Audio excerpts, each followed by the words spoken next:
السلام عليكم شباب. طبعا اليوم جايب لكم قصة بها ألف معنى، وذكي اللي يفتهم معناها. كان اكو واحد نصاب عنده مطي تكرمون، اجا وحط الذهب بنص حلق المطي وترسه ترس. قام المطي كل ما يفتح حلقة يوقع من حلقة ذهب.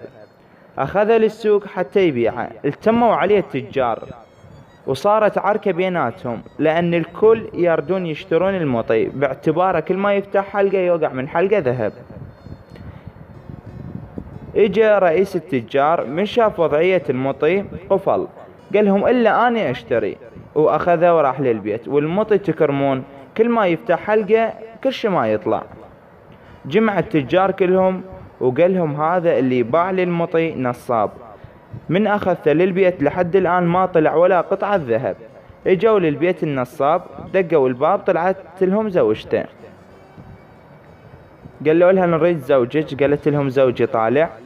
قالوا لها لا عاد راح نروح للسوق وندور عليه.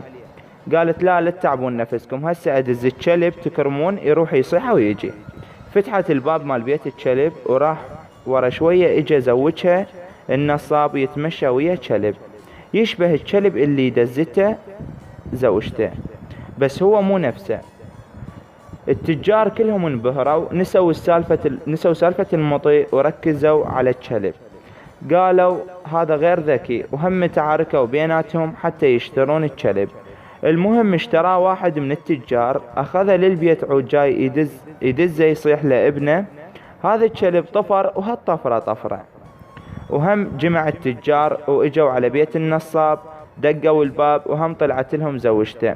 بهاي الاثناء كان النصاب فوق، فنزل وظل يصيح على مرته اليوم ابتلي بيك، اليوم اموتك، هذول ولد خير، هذول ولد دلال واصول، هذول تجار. وكان يطلع السكينة ويضرب زوجته. وطبعا هو متفق ويا زوجته تخلي كيس مال سائل احمر يشبه الدم.